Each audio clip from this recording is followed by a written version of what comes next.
Kevin Annett is a Canadian writer and former minister of the United Church of Canada. He has authored 2 books about Canadian Aboriginals, Love and Death in the Valley and Hidden from History, the Canadian Holocaust. In 2006, Kevin produced a documentary on this topic called Unrepentant. Kevin is back with us today on the program for an update to discuss the worldwide system of abuse by church and state on children and adults across the world. We'll talk about the tribunal he's involved in, his recent trip to England, and consequent arrest there. We'll also talk about canon law, the Roman Catholic system at the heart of this matter, child trafficking, and much more. Hiddenfromhistory.org, hiddennolonger.com, and itccs.org are the websites.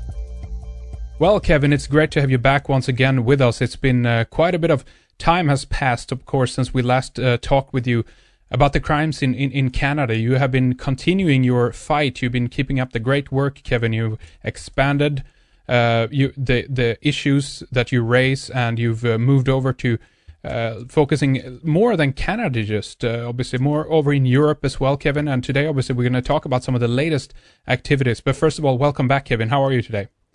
Thank you, Hendrik. It's great to be back with all of you. I'm doing fine. Excellent. So give us a little bit of an update, Kevin. You've been over in the UK now. You have things coming up with the tribunal over here. What's going on, Kevin? Well, there's so much going on.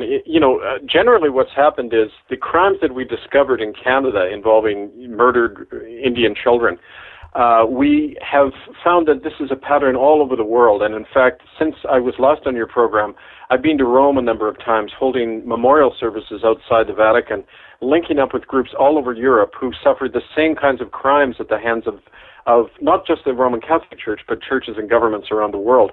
So a couple of years ago, we formed a new tribunal called the International Tribunal into Crimes of Church and State, and we're uniting survivors of these crimes in at least 5 countries now, in Ireland and England, the United States, Canada, and Australia. And we are convening a tribunal in the fall in London and Brussels to look at all this evidence and actually to try to get courts around the world to start to indict these church bodies for the crimes against children. Not just the ones that have been in the news about their rape and torture, but actual evidence of mass murder, sterilization programs, and things that really amount to genocide all over the world. So it's really been heartening to the extent to which more and more people are coming forward with this evidence. Absolutely. It seems that this, at the moment, then, Kevin, at least, goes under the banner of focusing on the Commonwealth countries. Is that correct? Is that a goal, and is that because of legal reasons as well?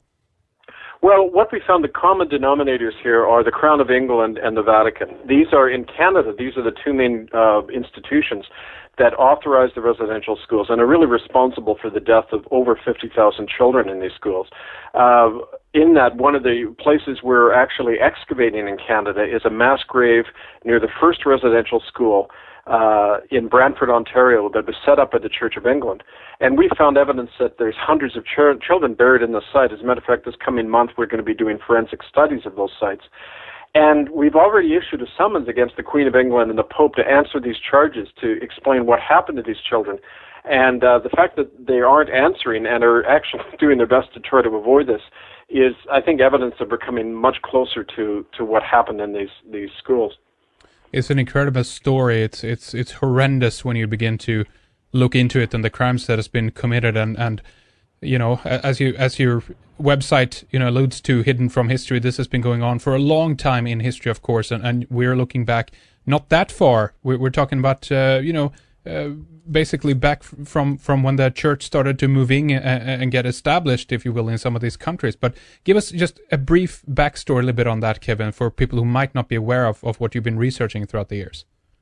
Well, for me, it began when I was a clergyman in the early to mid-1990s on the west coast of Canada. I began to find first-hand evidence that a lot of the children had died in these Indian boarding schools that were set up by the government of Canada, the Crown and of England and the Vatican. But after I was fired from the church for probing into these things, I began to uncover documentary evidence in universities across Canada, showing, for example, that the children were being deliberately housed, the sick with the healthy, and exposed to tuberculosis and then left to die en masse without receiving any medical treatment. This was standard procedure in many of the Indian boarding schools across Canada and the United States. Well, in the press in Canada still, they refer to these deaths as accidental, as not happening because of a plan, when in fact all of the documentation and the eyewitnesses described that this was deliberate policy by the government to do this. And this carried on right to the 1990s in Canada. So what we see is that pattern of church and government deliberately colluding to seize the land of Native people, to wipe out the young generation and destroy the family system. And what you find all over the world is this is how Indigenous people are treated by any occupying power, by any colonial system that's trying to get their land. And that's why we feel that we've had to link up with groups around the world, because, frankly, we're dealing with huge international institutions like the Catholic Church, governments. The United Nations has refused to investigate these crimes, even though, for example, they made involuntary sterilization a crime against humanity after World War II. These sterilizations were going on in Canadian hospitals right up until the 1980s, and probably since then as well, and not a peep from the international community. So we're talking about, collusion at many levels, and in the way that these institutions have international support and funding, the survivors themselves too have to be united across borders, and that's really what we're trying to do right now. Since we last talked with you, Kevin, there's been so much obviously unfolding when it comes to the Catholic, sex abuse cases from around the world. When you see this unfolding in the media, and when finally now some focus is being given to this issue, do you feel that it, to a certain extent, justice is beginning to work here, or what's your view on this that has been unfolding lately? Well, Hendrik, I think the potential for justice is existing more, primarily because the news is out there and people feel encouraged to come forward and speak. When you've been violated as a child, you live in a state of fear your whole life, and you can only speak about these crimes when it's safe to do so, and when other people are saying, yes, we know you did suffer. That fact alone is allowing change to happen. But on the other hand, what's happening with equal intensity is the government and churches responsible are doing their best to sideline and minimize these crimes, and they do it in a common way. They've done this in Canada, they're doing it now in Ireland, and anywhere where these crimes are exposed. And simply what they do, the government and the churches get together and legally indemnify themselves. And that means they bring out an agreement that says, all right, we will acknowledge certain things, we will give a certain amount of money, but only if we are spared any legal consequence. And so in order to get money and recognition, survivors have to sign away the right to sue the churches. And in effect, what they're saying is the churches didn't do anything wrong. We don't hold them liable for anything. This is the agreement that happened. It was called the Ryan Report in Ireland. The Canadian government has this thing they call the Truth and Reconciliation Commission, but it has no power to lay criminal charges. People aren't even allowed to name names of the wrongdoers in this investigation. So it's an enormous whitewash, and it's designed for, two reasons: to protect the perpetrators because they're still in power, and to silence the witnesses and put out a false version of what really happened in these death camps, that they called schools and orphanages. So that's generally what's going on, and so it makes it all the more important for the real truth to be exposed, and this is what we keep trying to do all the time. I had no idea. That's just incredible. They're basically, what you're saying is that they're in effect paying people off to keep quiet, basically. Oh yeah, I've been to many of these hearings they hold across Canada. Native people who suffered are forced to recount in detail all the terrible things that happened to them. The church lawyers get to attack them and try to break them down so that they will give up their lawsuit. And the government stands by and allows this to happen. It's really colluding in re-traumatizing people deliberately. And when I've gathered with people in Ireland, I've held rallies outside the Irish Parliament, really in many places in Europe, but the Irish survivors told me that they're treated exactly the same way by the government in Ireland. It's the ones who've been harmed who are treated like criminals, and the criminals get to determine, the terms of their compensation and justice. So it's really horrible, what goes on. Why is this happening? Why are they doing this, Kevin? Well, I believe they're doing it because what we've uncovered is only the tip of the iceberg, that there's in fact many ongoing crimes that they don't want coming out. Because if these things were simply in the past, they could admit them, and then, move on. But they continue to hide these things because it's part of an ongoing genocide. To give you an example of that, there's a couple of things that are pretty obvious now. When we go to the doctors of Native people who suffered in these residential schools and try to find their medical records, they will not give them their own medical records because they're part of an ongoing series of experiments. In Canada, Native people are not allowed to refuse medical treatment because they're not citizens. They're wards of the state. And under the Indian Act, they can be given any amount of medication and they can't legally resist that. That's if they're living on reservations.